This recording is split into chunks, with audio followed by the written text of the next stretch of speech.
Welcome back to Harnessing Your Wealth with Billy Peterson. Today's guest is one kind of special athlete. His name is Croix Sather, and he is most well known for his trek across the United States, where he ran a marathon a day for 100 straight days. Now imagine that. Most people can only think about running one marathon a year perhaps, but this is a guy that ran a marathon every single day.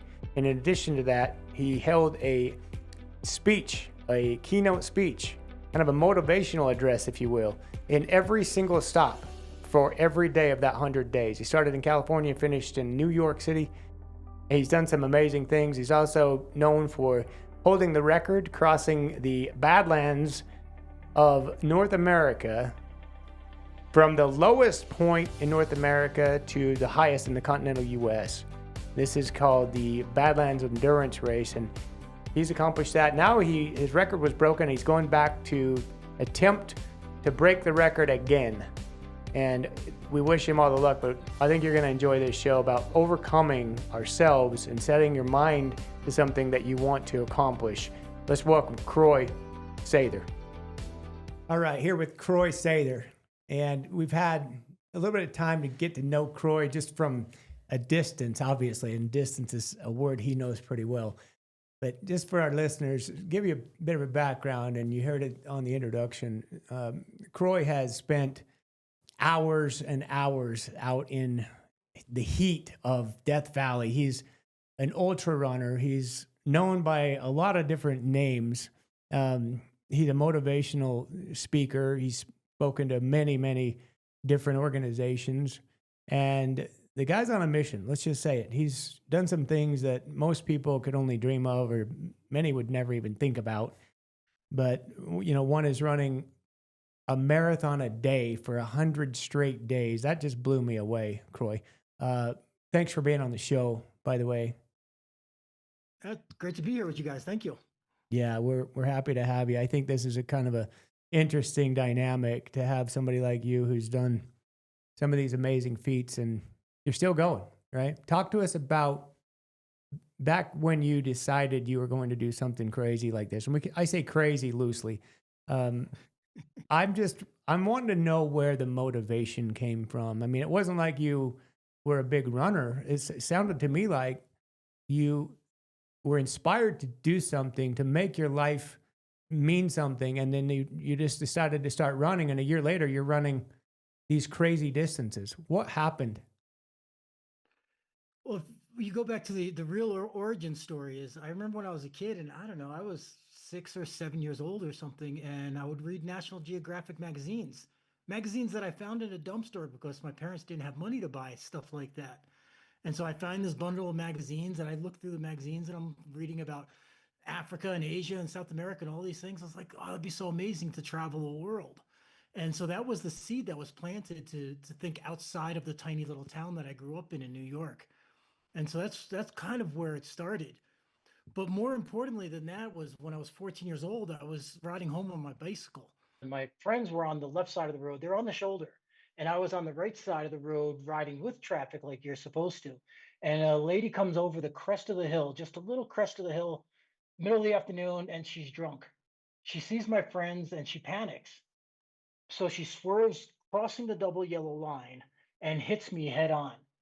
My bike crashes into her big metal bumper. I hit the windshield, and the police report said that my body flew 50 feet into the air. That was on a Friday night. So Friday, Saturday, Sunday, and Monday, I was in a coma. When I wake up, the first thing I see is my mom's beautiful blonde hair and my dad towering over her. And they were just waiting, hoping, praying that a miracle would happen. What I learned from that lesson was that life is fragile. Life is very, very fragile, and you only get one chance at it. And my parents kind of implanted that seed into me. It's like, you survive for a reason. What are you going to do with it? And so that was always my motto for life. And so when I was in my 20s and 30s, I was a carpenter like my dad, and I was just like, this isn't what I want to do for the rest of my life. And so what am I going to do differently? And I had saw a video of a guy who had run across America. I'm like, that is the coolest thing I've ever heard of. Mm-hmm. But I wasn't a runner. But I was just grabbed by this idea to do it. So I was like, I absolutely have to do it. And that started the journey. So 39 years old, I wasn't a runner. like Sean was saying before, before we got on the air, it's like I wasn't a runner at all. And 1 year I trained and then I'm running a marathon a day. And it wasn't pretty. I admit it. It was a pretty ugly thing running 26 miles a day, but I made it happen and I crossed 3,000 miles across America.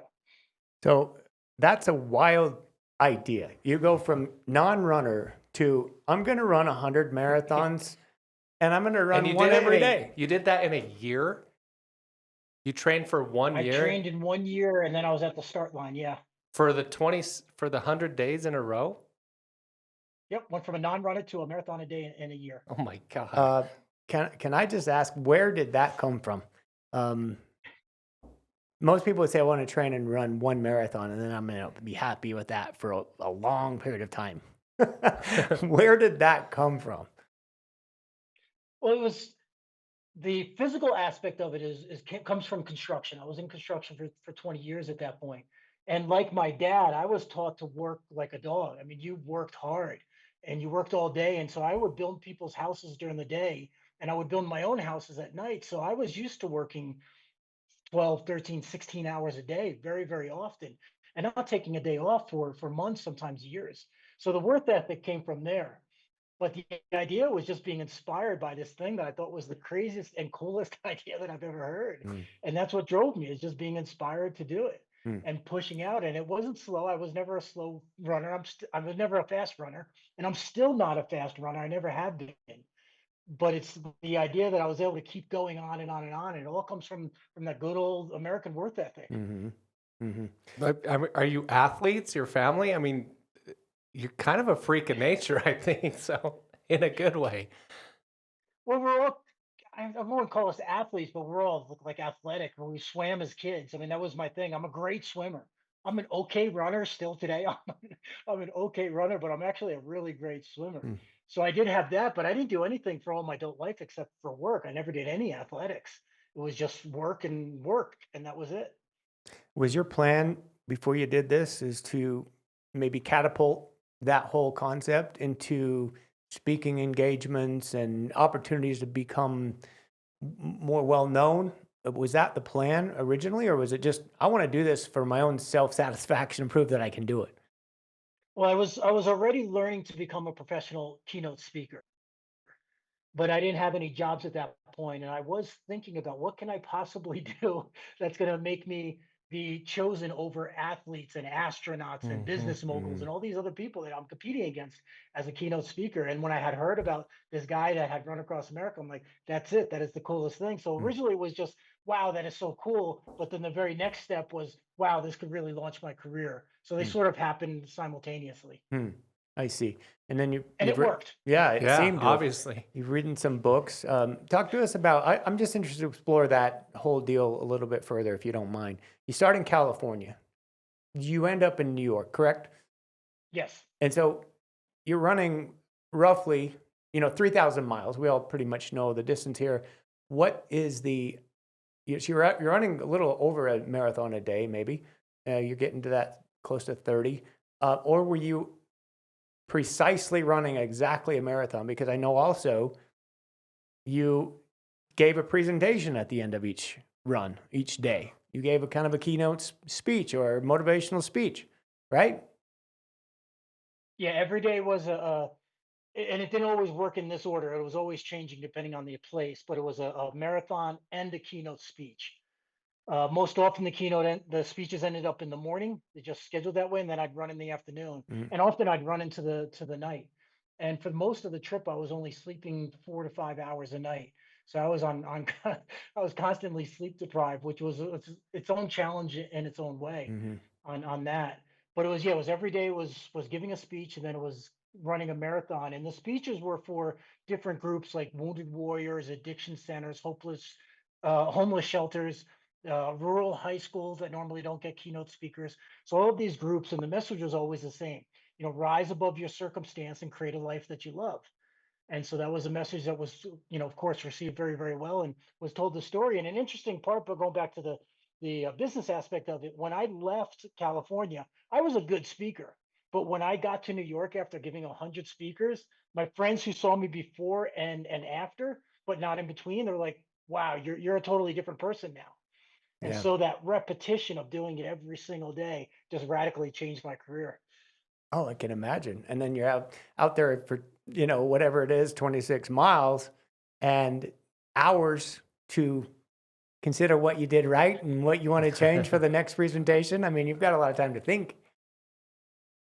Well, when I was running, I'd have about maybe 2 hours of mental acuity, and after that, my mind would just shut off, and I was just sort of zoned and running, and not in a runner's high. I was just everything was just shut down, and I was just moving. Hmm. So I'd have an hour or two of creativity and thinking about the day and what I did well yesterday, what I needed to do better the next day, and then after a couple of hours, then it was just kind of zoning out in a way and sort of zombie in a sense. I had a team, but they weren't with me all the time. I would call them if I needed them. Hmm. They started by following me every mile of the day. Hmm. And then after a week or two of that, we're like, this is ridiculous for everybody. We're all exhausted. You guys go relax, go to rest. And if I need you, I'll call you. Yeah. Yeah, it's crazy. I mean, you had to prepare for that quite a bit. I mean, if you have a speaking engagement every single day, how long and how much did you prepare to make sure that all just, I mean, I'm sure it flowed perfectly, right? There were no hiccups, but tell us about that. It actually went reasonably well. Of course, there were hiccups throughout it, but it went pretty well. One of the worst hiccups was, I think it was day 3 or 4. I forget which it was, where I showed up for a speaking event and nobody showed up. Oh, I was the only one there and somebody who was working in the office, and that was it. So that was kind of a weird thing to manage. they got a And then one-on-one then. Hmm. Well, you've made quite a name for yourself with things you've accomplished. So a couple of things that you've done beyond that is the Death Valley run, the what is it? Bad water. I mean, they have I know endurance ultra marathon. That one's, what is it? 135. And then you're taking it even further to the extreme where you're running it solo without any support, any crew, any help or assistance. And you're starting at the first, which is the lowest elevation in the country, in North America. And then you're running, is it 146 miles across Death Valley? Is yeah, that correct? 146.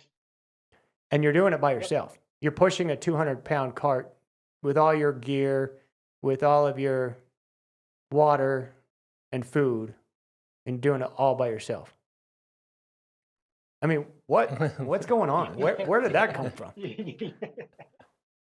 Well, after I ran across America, and before I even got to the finish line, I was already thinking, what's the next thing I can do? And my crew thought I was crazy. It's like, just shut up and finish this race. We still have 2 or 3 more weeks. Just shut up and finish. Don't worry about what's next. But I was already thinking about that.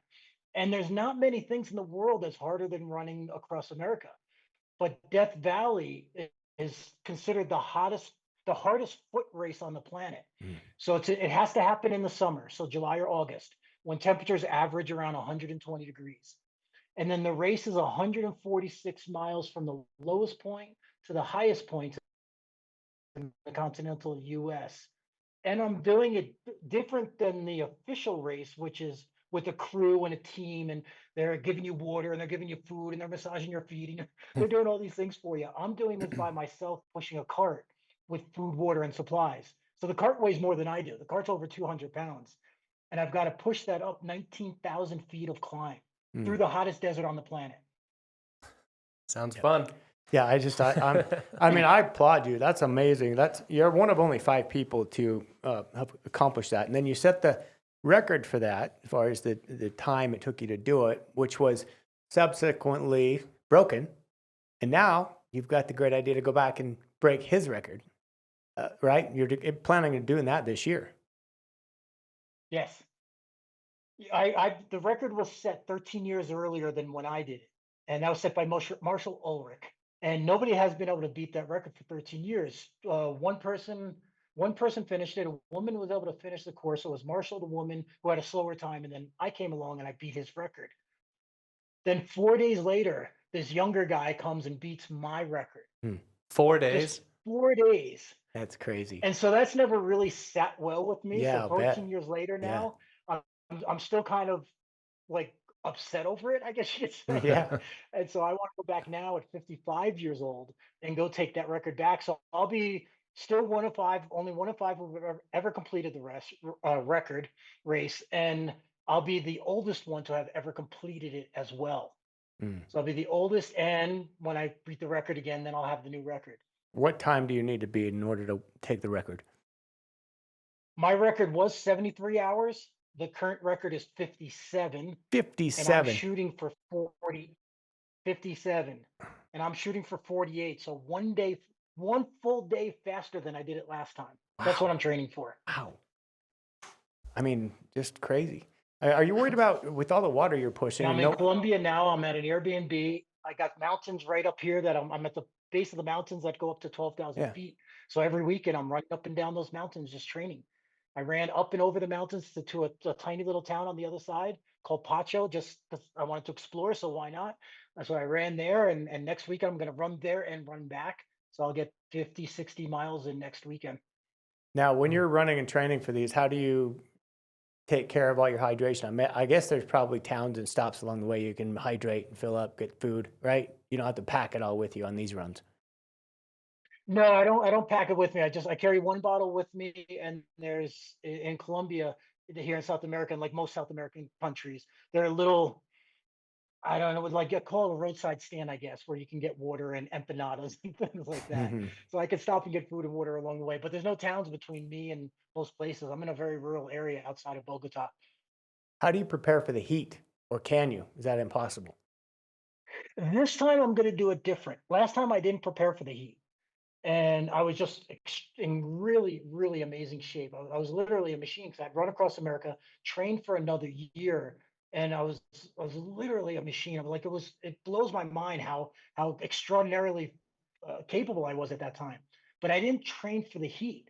I was able to manage the heat, but I wasn't trained for it. So this time I'm going to go live in Las Vegas, which is just outside of Death Valley, and I'm going to go train in Death Valley for a whole month and Mm, get used to it. Mhm. It'll never get comfortable, mm, but hopefully I can get to the point where it's just another training day. hmm. We'll see. Is it truly a matter of mindset, like mind over matter? I mean, that's a cliche, but is that really what this boils down to? Just to keep chugging? Yes and no. Yes, it is in the majority of the sense. But when I was trying to break the record the first time, my body wasn't adapting to the heat. So I had trained for that run across America, then trained for another year. I get to Death Valley, and that morning I'm just not feeling good at all. And by mile six, I knew I was going to have trouble all day. And by the time I got to mile, I forget what it was. I think it was mile 12. I was already vomiting. So I was Mm-hmm. Mm. dealing with heat exhaustion within just the first few hours, and that was at 7 o'clock in the morning when the temperatures didn't even get close to the maximum yet. Temperatures were only about 100 degrees at that point. And so by the time I got to mile 45, my body was just basically shut down, and it wasn't going to let me finish it. So I had to abort that trip, abort that race. I go back to Las Vegas, I rest for 3 days, get reacclimated and hydrate properly, and I go back 3 days later, and that's when I went and broke the record. This time I was feeling good. So I get to 6 miles, I'm passing the same point. I get to mile 12, 24, 36, 45, where I'd stopped, and I'm feeling great. I'm pushing up the mountain, and that's when ended up breaking the record by 5 hours. Hmm. So yes, it's mind over matter, but if your body's shutting down, Your Hmm. body's there's shutting nothing you can down. do to negotiate that. Do you That's it. take? Yeah. And every athlete has that from time to Yeah. time when they're doing these kind of extreme things. You just some days your body just doesn't cooperate. And while you're out there on your own, obviously you have to take care of yourself, and you have these unexpected things that could come up, sicknesses. You feel ill. Maybe you get injured somehow. What other kind of materials or uh, help medications, whatever, do you take with you on that course in order to ward off any problems that you may have or experience? I don't personally take anything. I'm 100% natural, and in my races, I don't take anything. Not even ibuprofen, not even Advil Mm. or aspirin or anything like that. So it's just a matter of training and being ready for it. It's one of the reasons why I want to go to Death Valley early this year, is because I want to manage all of those different things and figure out what works better for me and what doesn't. But in that extreme temperatures, your body doesn't want food. It wants a lot of fluids, but it doesn't want to eat and it doesn't want to do all the natural things. Basically, your body, to an extent, kind of shuts down to manage what you're doing. So, stomach is one of the things that shuts down. Yeah. Your mind, to some extent, shuts down. It uses less energy, so they could give all of its energy it needs just to survival and keep moving. Mm-hmm. And I have a crew that's in the area. They can't help me. This is a solo self-contained run. So they can't help me. They can't, give me motivation. They can't give me food or anything. Anything that I start with, I got to finish with. So totally self-contained. They're just there in case something goes wrong. A week before I went to break the record, there was a veteran, accomplished athlete, a very well-known ultra runner, and he was out on a training run in Death Valley. He was just out there running 6 miles, and he never came back. Nobody knows what happened. He maybe didn't take enough water or something, lost his way. Maybe he got dehydrated or delusional. We don't know, but he ended up dying there a week before I ran. So Goodness. the risks are real. Wow. I mean, that just scares you a little bit on what can happen in those kind of conditions. I mean, this is not just a sideshow. This is a serious endeavor, like something that it takes a lot of willpower, a lot of guts, conviction, because I scratch the surface on what it takes to persevere. I've run a 100-mile endurance run, and I know what my mind was doing during the, in the night, up and down, climbs, elevation. You get cold, and then you get hot, and your body's just kind of saying, stop, stop. Your mind's saying, no, we're not stopping. But then your mind starts going and playing tricks on you.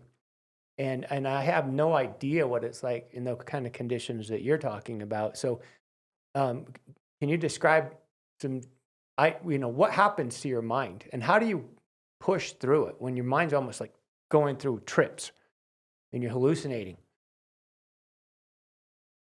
When now that I'm doing this again and I'm getting ready for it, I'm pulling out some old video footage and things like that I'm using for marketing and to promote this whole thing.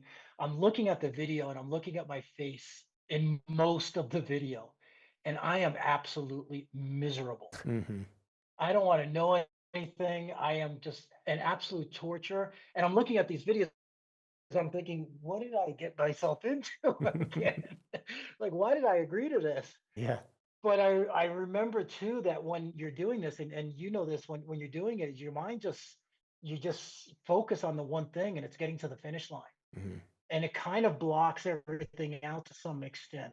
And I think that's the challenge that most people have when they have a big goal, is that they don't block everything else out. They're not taking it to the extreme where it's like, I'm going to finish this no matter what, whatever it takes. But when you have that kind of attitude, you manage all of the other things. When I was climbing up to the end of the race, because it goes from the lowest point to the highest point is 14,505 feet. And when I got to, and this is a pretty complicated technical trail at the last 11 miles, and me and the videographer are going up there, and it's the middle of the night, and we're going up, and my body shuts down. I'm going into hypoglycemic shock. I didn't recognize the symptoms of what was going on. And then I took a little energy drink, one of those little energy shots. And all of a sudden, I'm like Bambi running up like a billy goat, bouncing up the mountains. All of a sudden, I'm going from like half dead to bing, bing, bing, up, flying up this mountain. And then like 20 minutes later, I crash again. And I'm like, oh, I'm like nearly dying and passing out. And then finally, it dawns on me what's going on is that I'm going into hypoglycemic shock. So I start taking a little bite of a protein bar, one tiny little bite every 3 minutes. And then after a little while, my body equalized and I was able to get enough energy to finish the race. Man. But it's it's just part of the hallucinations, and part of the problems you have is nutrition, fluids, tired, sleep deprived for 3 days, basically no sleep for 3 days. I had a couple of stops to breaks, but the clock starts and it doesn't stop until you get to the end. So you just keep going. So my goal this time is to go 48 hours, no sleep, no stop, no rest, sleep. just go nonstop. I know when Billy ran his, I paced for him. He was hallucinating because he called me on the way up, and I was going with his wife, Heather, and said, will you guys get me a double cheeseburger with fries from McDonald's? And I've known Billy a long time, and I've never seen him walk into a McDonald's. And I'm like, oh my God, Heather, what is going on with your husband? So That was. No, that was at I mile. knew he was out of it. He was losing That it. was at mile 40 or something like that. 40. Yeah, I joined you there and And ran like 15 with yeah, you. she brings me these. What are you crazy? You want? I said I need it bad. Just the only thing sounded good, like keeping me moving. And then I tried to scarf this burger down, and just like you said, your body's really not wanting it. Like, but my mind was like, yeah, you need this. And I ate it, and oh my goodness, for the next 10 to 12 miles, I felt like I could not pick up my feet. I was so sick. But hey, I got through it. We made it. But I can't imagine doing that for 2+ days without any sleep. Like I was going to ask you, do you carry a mat there so you can roll out and lay down on the? I mean, how do you sleep when it's 130 degrees? That's got to be miserable. You just keep on trucking. Well, I designed my cart the cart that I was pushing. I designed it so that I could lay on top of it and take naps because I don't really like scorpions or snakes, and that's Yeah. the only thing that lives Yeah. in Death Valley. So I had designed it for that, and I had for years unintentionally, but just because I was curious about it, I had heard about this thing called polyphasic sleep, and it's the idea that you could take a 7 to 15 minute nap and feel like you've rested all night. And so I had been experimenting that for years before I even had this idea to run across America or run across Death Valley. And it ended up serving me pretty well because when I got into Death Valley, I'd set my timer for 15 minutes. I'd lay down, I'd fall asleep within seconds, and then the alarm would go off and I'd just get up and I'd keep going. Mm. I've But had this naps time I'm like hoping to that. do it without. Power What's nap. that? I said I've had naps like that where I've been asleep for 5, 6 minutes. I wake up and I feel like, oh, I Refreshed. slept for a long time. How many? When you went across America, this is a weird question, but how many pairs of shoes did you count? Oh gosh, it's been a while. I think I went through like 12 pairs that I wore flat out bald. And then I had a whole bunch of other ones. The bigger challenge I had with the shoes was that as I was running, my feet kept growing, which was probably a lot of Oh, swelling. And so I had bought all these sneakers in advance. They were all the ones that I wanted to wear. And I couldn't wear them because they wouldn't fit anymore. And so I had to keep buying shoes. Every time I got to a major city, I'd go into a running store and I'd go buy another pair of sneakers. Yeah. So my feet grew 2 full sizes from when I left Oh my California. I gosh. can imagine. Wow. Do you have a And when I favorite? got to New York, they only shrank one size. My foot's one size bigger. You have a favorite brand? Did you pick up a shoe sponsor? No, well back then nobody knew me, so nobody Nobody sponsored me back cared. then. Hopefully I have a little better luck this time. Yeah, you're gonna get one.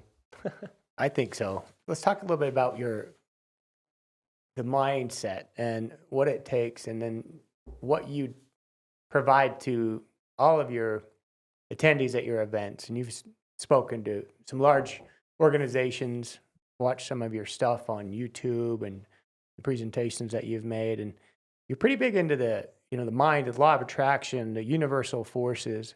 I'm also pretty big into that, and I believe it's underappreciated as a general rule.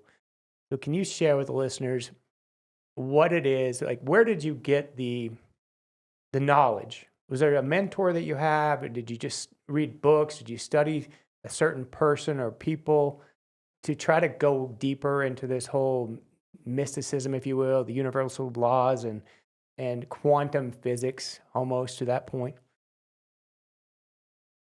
I've had many mentors. I've read countless books and listened to countless audios.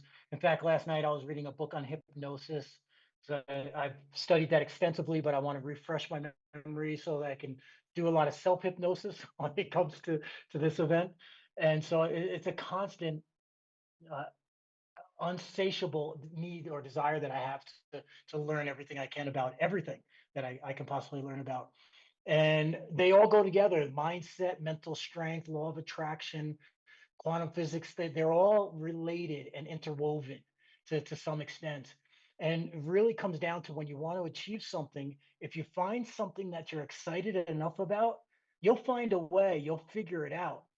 And whether you're driven by money or just getting something done or by significance, whatever it is that might be pushing you or pulling you to that, that doesn't matter as much as having something that you're so excited about that you're willing to do anything to make it happen. And without that sort of resolve, it's going to make it really, really difficult.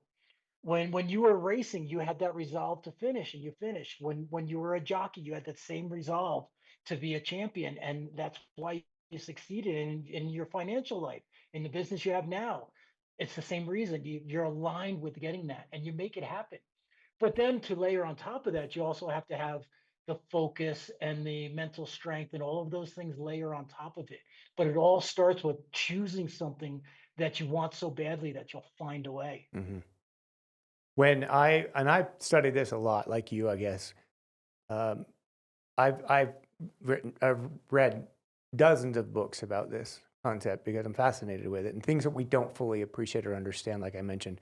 Even things like we all know there's gravity. We all know there's certain things that we can't see or touch, but they're still there. And airwaves, carrying sound, but there's also the energy, and energy is wave, and there's vibration, and there's things that can be happening across the world has an impact on things that are going on right here in this very room. Or your thoughts have energy, which is crazy to conceptualize, but your thoughts and energy can become matter if it has enough force behind it. So you've mentioned getting excited enough and passionate enough about something. And there's a speaker very well known in this field by the name of Dr. Joe Dispenza. And I've been to some of his conferences, very, very well known in this area. But he says that an elevated emotion can create and change matter, can change your reality. Just the emotion with the idea. So what you want, you have to visualize it as if it already happened. There's no wavering, there's no doubt, there's no, I'd like this to happen. It's, you already have it. It's already done. And then you have that elevated emotion with it, and then it draws that reality right back to you. So it's like this chosen field that's already out there. He says they're already out there in the universe, the quantum field. And now you're just connecting to it. And I'm very inspired by that, these whole things. I hope we can learn more about what's possible. But you're taking that to extreme levels. Is that something that you talk about in your presentations? Usually that's with individual clients that I talk about that. That's not so much a corporate conversation. But you're absolutely right. When I decided to run across America and I started to move forward in that, everything started happening and coming into place. I would meet the right people, the right coaches, the right mentors by chance. The guy who I was inspired by to run across America, after I made this proclamation that I'm going to do this, it wasn't but a few weeks later, a friend sends me a Facebook ad or whatever it was, saying that he's going to be in New York City, which is only a few miles away from me at the time. And so I went down there and I met with him and I paid for his running clinic class. And then at the end of it, I invited him to dinner and we had dinner. I asked him to coach me and he coached me to Mm. teach me the difference between running one marathon and running one marathon a day. It's a very different strategy, different methodology. And so when you align to your goal and you start moving forward, the universe and the law of attraction, all these different things will conspire with you to help you succeed. And you've seen it over and over in your life too. And everybody who has succeeded at that level, it's it's like you become a big magnet. And so when you're moving towards your goal, you'll start attracting all these things. And just like bing, there goes another thing that hits you Yeah. and it's what you need. And bing, bing, bing, and all these things will find you. And now that I'm doing this one again, it's starting to happen to me again. I'm building momentum and people are showing up in my life that I didn't know I needed them. And yet they just somehow or other became connected with them. There they are. And it all works because of that law of attraction. I call it the vibrational mind. So you Mm. have the conscious mind, which is the part that we're using right now to talk with each other. Then you have the unconscious mind. That's the stuff that happens behind the scenes. But then you also have the vibrational mind, which is what you were talking about, which is the vibrational effect of everything around you. But that's so if you think of it as an iceberg, and the conscious and subconscious mind is the part that's above the iceberg. I'm sorry, the conscious mind is above the iceberg. The subconscious mind is below the iceberg, and the water around it, that's the vibrational mind. That's the connection you have to everything. They're all one thing. They're all still just water and connected to each other. They're just in different forms. Mm-hmm. Yeah, energy carries that so much, and I've seen it time and time again.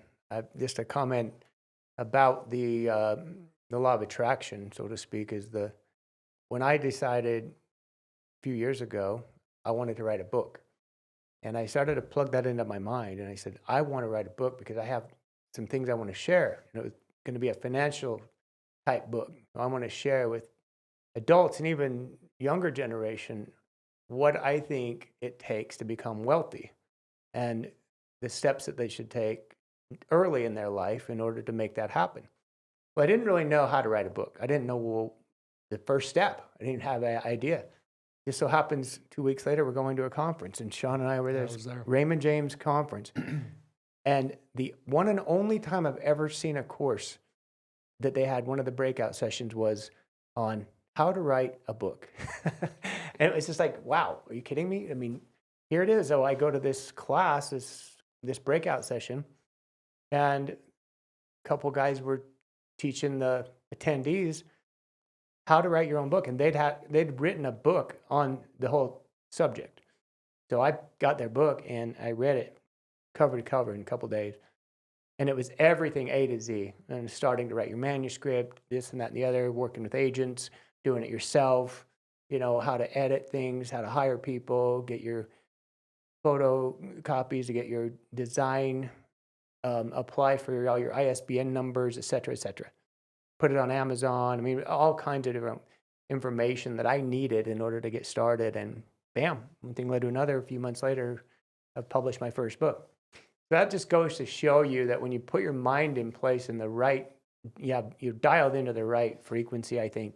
I don't totally understand it, and I don't know how to explain all this stuff, but there is something out there. I'm 100% believer. There's something out there beyond our knowledge to a point, but we need to trust in it. We need to trust in it. Give it.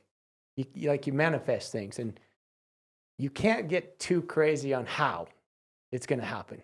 It can't be precise. This is what I've learned. You can't say this is going to just like this clockwork. You just set your mind with a vision and then just get out of the way and watch things kind of materialize. It's like when you think of somebody and then you get a text or a phone call from that person.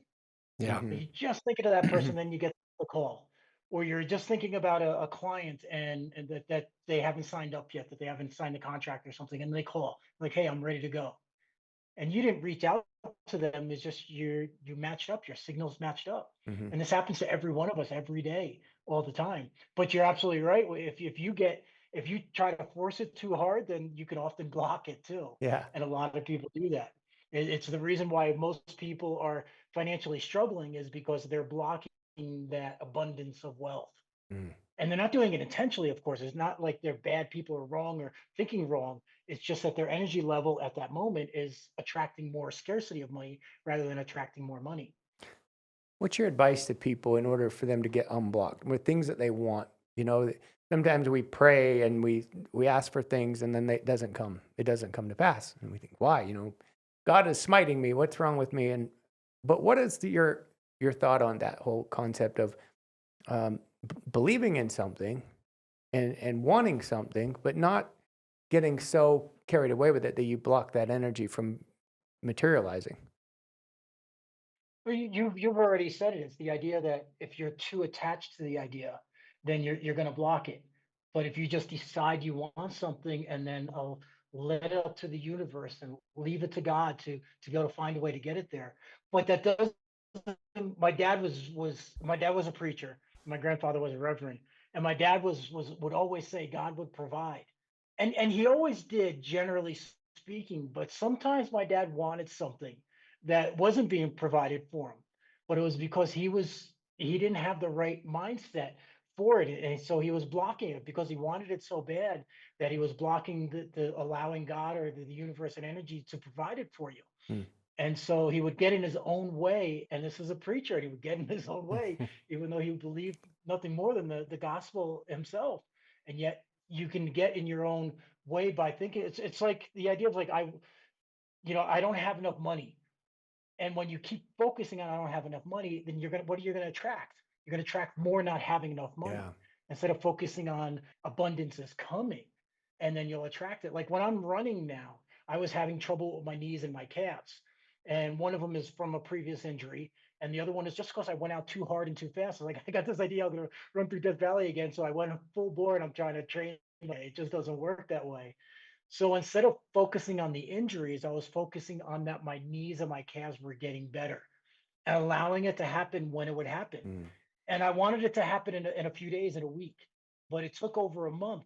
And it's still slightly repairing and getting to the point where I can give them a absolute full workout, like a full bore, hardcore on them. And I can't just yet, but I'm listening to my body, letting it tell me when it's going to come, and then doing what it'll allow me to do. So I can't tell us like, we're going to run 100 miles this week. If I go and run 100 miles this week, I'm going to blow out my knees or my calves or all of them. Who knows? It's the same idea with attracting a mate, attracting money, happiness, or whatever it is. If you're trying to force it, it's not going to happen. Hmm. And it's this weird sort of artistic balance between wanting something so bad and working so hard for it and being open to whatever is going to come your way and when it's going to come your way. Like when I was training for Run Across America, I didn't know a lot of the things I needed to accomplish to get there. I didn't know who I needed to meet or what I needed to do. And I just allowed myself to allow those things to happen. And most of them flowed into my life without any effort. Mm. And other things I pushed hard and made them happen. Mm. So it's sort of a dance that you have to do Yeah. between wanting something and allowing something. That's a great way to say it. And I remember early in my years, before I knew this whole thing about, and I'll call it mind body, and I'm another big advocate of the mind body, and not necessarily jumping into all the traditional medical treatments and answers that they want to provide, but just I used to run a lot. Obviously, I run a lot of marathons. I've run 65 plus marathons and a whole bunch of ultra marathons and distance runner. I've since backed off a lot on the running part. But I remember having problems like pain or conditions or like plantar fasciitis or something wrong. I'd have Achilles tendonitis. I'd have something pretty much every 6 months or something. I'd have something that was painful or an issue. I would always attribute it to, hey, it was just overuse. I'm just developing these things. I had no idea that the way I think or what's going on in my mind or my emotional state at the time was directly related to what's going on in my body. So I'd always give all my power to doctors. I'd go to the doctor. I would say, what's wrong? I need some prednisone. I need steroid. I need some kind of answer. I need a physical brace or something to get through this pain. And of course, I'd take that and I'd do it. But now I'm totally 180 degrees different.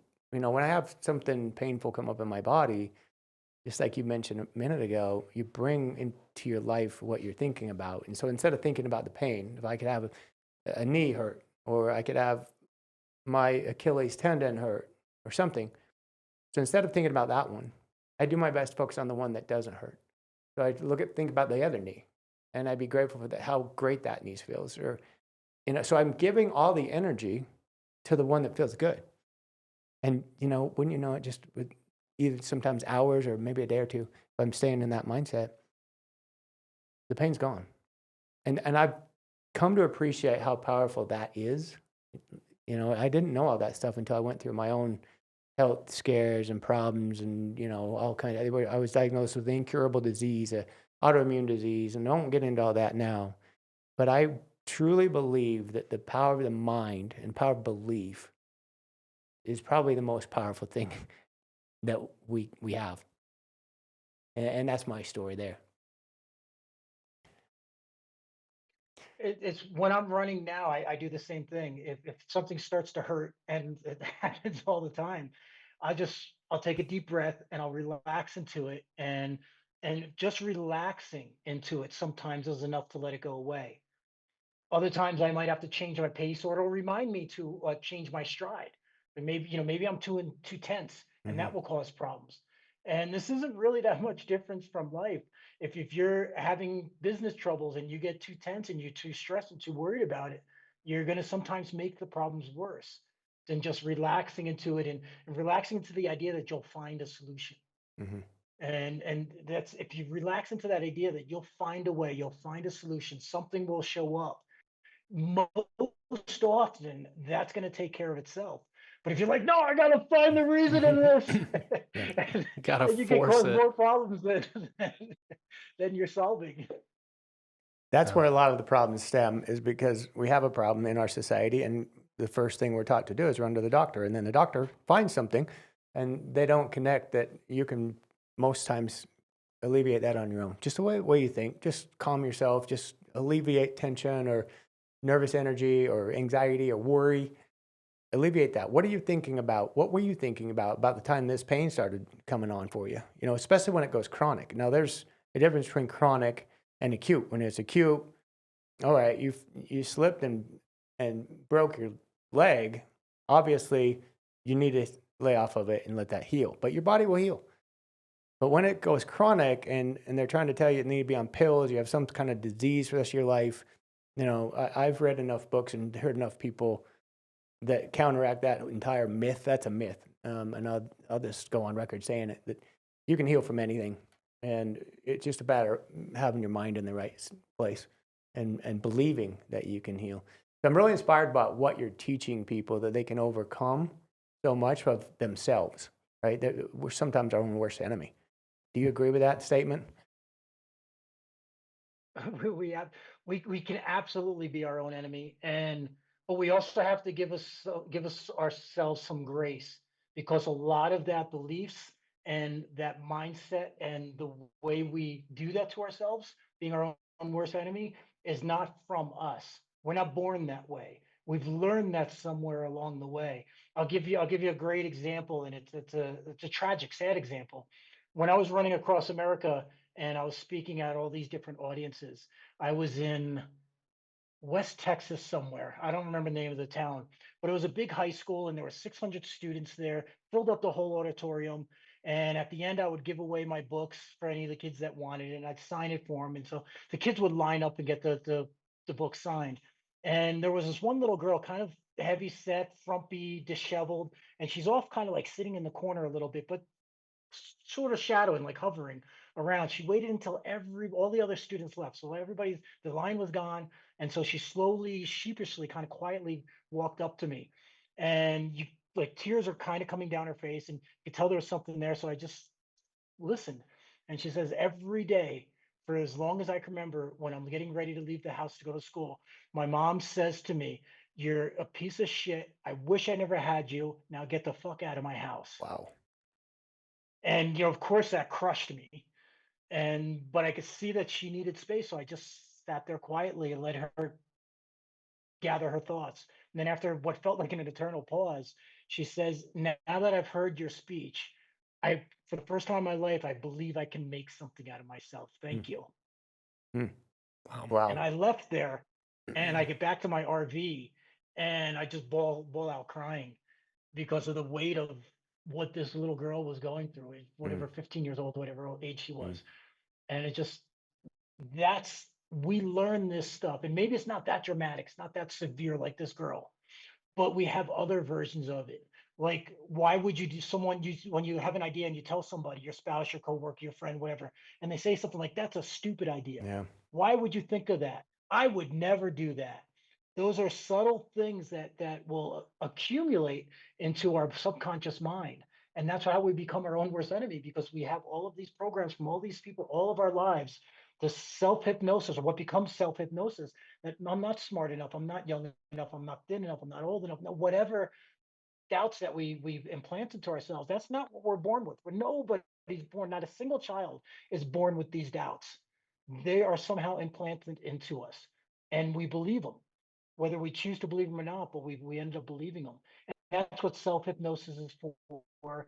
That's what all these other things we were talking about before, mindset. It's why I read all these books. My life's probably a mess anyway, but my life would be a total mess if I didn't read and study and learn all these things to keep constantly improving my life. Even Yeah. at 55 years old, I'm still learning, I'm still growing every single day. I'm trying to do something that makes my life just slightly better than the day before, and let go of those. And every once in a while, those old voices come and haunt me, and they get you. And then you have to remember, that's not my thought. That's whoever's thought. And I've got to let that go. And so meditation, prayer, mindfulness, all of these different things are helpful for this. Mm-hmm. What is your go-to when you feel like maybe you're down or you've got these negative thoughts? Like what's your reset? What's your favorite one? Usually it's running or Yeah. exercise, going to the gym, exercising. A physical state will change your emotional, mental state. So that's the first place I usually go. And if for some reason that's not working, it's prayer, it's mindfulness, it's meditation, being quiet, or listening to something optimistic. And depending on what I need, what kind of garbage I need to get out of, depends on what I listen to. I love Joe Dispenza. You mentioned him earlier, so I can listen to him, or Wayne Dyer, or maybe it's a religious a sermon or something like that. And I listen to him in English and Spanish. And so there's a whole bunch of different things. So over the years, I've found the ones that work for me, and it depends on what mental garbage is getting me is Hmm. Crazy. which one I'll go to. But Yeah. generally, it's physical exercise. I think Physical that, state changes mental and emotional state. yeah, the gym is huge. I've always told him, I was bragging earlier, I'm down 18 pounds, and it's because I've been consistent at the gym, and I can totally correlate, like just even coming to work. Like I'm Good for you. sharper, I'm more excited about Energy myself. levels are up. Energy levels are up. I'm excited for client meetings versus when you're out of shape, you're too fat, you're not doing anything. What are you doing? And then Well, you're and down on then I'll yourself. have, Billy will know, I'll get gout, Mhm. right? I'll Yeah. get I'll be sick. Yeah. And it's so funny how that all coordinates together. Just how you view yourself. Yeah. How your mind's thinking about yourself. Mm-hmm. It's nuts. Yeah. You ready for a few rapid fire questions, Croix? And now that I'm getting back into, I'm sorry. Oh, sorry. Can you hear You me? were on a quick delay there. We didn't hear you talking. Go ahead with your thought. I didn't know you were talking right there. Now that I'm training again in a really serious way, which is only like 40 minutes a day, plus the one long run I do on the weekends. But now that I'm getting lean again, I'm getting my six pack back. I'm getting big muscles. I'm back at the gym. I'm lifting almost as much as I did in my 20s. I feel so strong mentally, emotionally, physically. There's nothing like this. And now I'm wondering, how did I let so many years go by where, I was healthy, but I wasn't strong healthy? And so now it's a reminder again on that, especially as a guy, if you're not working out with weights and physical training, getting very strong, a lot of muscles, you're not going to feel nearly as good as you possibly can. It's more important for men than women in this sense. Women need to be felt fit, healthy, and strong, but men need the muscles to be able to feel the strength that they have Mm-hmm. and to have the confidence level that they need. It's especially critically important with men. We're going to ask you some rapid fire questions, Croix. And these are just real quick to wrap up the show. Whatever comes to Okay. mind, these are more fun, engaging. So I'm going to come up with a few. Sean's just going to wing it here, come up with a couple of questions, and then we'll wrap it up and leave our listeners with how to follow you and kind of follow your progress with this major event that you're going to undertake here later this year. But my first question for you is, who's your favorite podcast? Do you listen to podcasts?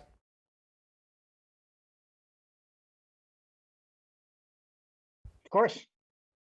Oh, my favorite. There's a bunch, and they've been favorite for different reasons. But I would have to say, anytime I can listen to Tony Robbins, whether he's a guest or it's his own show. Yeah. Good ideas, motivational. Good to keep you uplifted. Get anything quick, Sean? Favorite athlete? I don't think I have one actually. Me. Yourself? I love that. Okay. He doesn't That's a follow dog athletics. answer. Nice answer. What's your favorite? I actually don't follow sports generally. I play sports. I don't follow them. Okay. No, Good to know. we understand that. What's your favorite city to visit? Medellin, Colombia. Wow. Is that where you're at right now? No, I'm in Bogota. I usually live in Medellin, but I'm in Bogota to be in the mountains because it's much, much higher altitude. But Medellin they call it the city of eternal spring because every day is 75 to 80 degrees. And it's just the most amazing climate. It's a city that has more restaurants than you could possibly eat at. And the people are so warm and friendly. And I speak Spanish now, so communicating is not an issue at all. Very cool. It's really, really a fantastic place. But my favorite city in the US would probably be Charleston. Nice. I want to go there.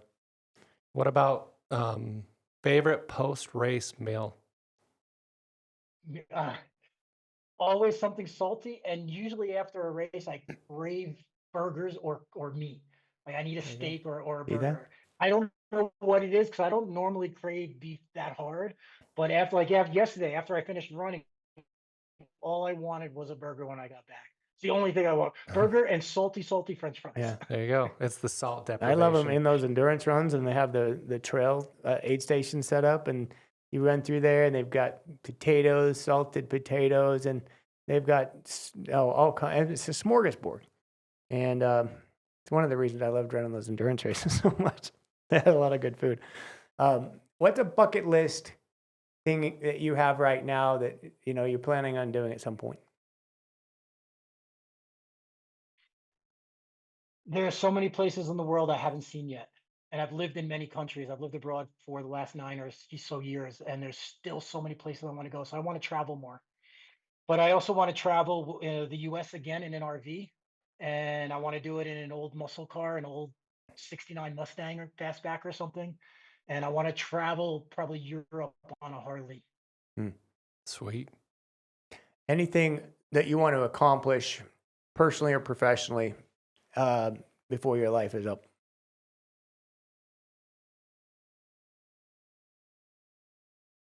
Books and speeches. And I also want to be a millionaire. I've yet to accomplish that or even come that close. So and that's more of a yes, I want the money, I want the toys, I want all that stuff that goes with it. But I want it because I want to prove to myself that I can do it. Mm-hmm. A net millionaire, net income per year. Mm-hmm. Nice. I watched one of your podcasts where you said you're starting to put in your mind envisioning living to be 150. Is that still a plan of yours? Well, it was 129 at least because that will get me to the new century. Okay. So yes, I do. As long as I'm healthy and relatively clear mind, and people are living to be in their 120s now, one teens, 115, 20 years old, and still being sharp, and it's happening more and more and more often, Mm-hmm. which is really cool. And if my life now at 55, the healthy shape that I'm getting in, that to the point where I'm almost as healthy as I was when I was in my late 20s. If I can do that now, I imagine I can do that similar when I'm much older. Mm. I work out with the guy once in a while. He's 72 years old. He outlifts me in every single exercise. Wow. Yeah. 72. And he'll all of it, everything. This guy is just That's wild. We love hearing stories like that. And again, the mindset is true, and it's really what it all boils down to is create the environment you want, envision it, get it excited about it, and get out of the way and watch it materialize. I think you've got a great story. You've done some amazing things just out of pure willpower and just creating the idea that you're going to do something and then making sure you execute and see it come into fruition. We wish you a lot of luck, and we'll be following you. And Yeah. I know that the listeners here would like to follow and see what you're going to do next, and which is hope we break that record, come in at 48 hours or whatever that goal was, and we'll be watching you. But thanks so much for bringing on a show today, Croix. We appreciate and we're inspired by what you're doing. both of you. Thank you so much for having me on it. Great show. Great questions. So some I have to think about a little bit. You bet. Good. Everybody listen, watch the show notes, check the show notes. You can find out how to follow Croix, and you can check out his books that he's written. All the other information will be there for you. So until next time, you guys, keep riding them. We'll talk to you again. Thank you for listening. For more information about today's show, please check out the show notes. Visit our website at www.petersonws.com or give us a call at 801-475-4002. Peterson Wealth Services is a registered investment advisor. This is a paid-for advertisement. Information presented on this program is believed to be factual and up-to-date, but we do not guarantee its accuracy, and it should not be regarded as a complete analysis of the subjects discussed. Discussions and answers to questions do not involve the rendering of a personalized investment advice, but are limited to the dissemination of general information. A professional advisor should be consulted before implementing any of the options presented. Peterson Wealth Services.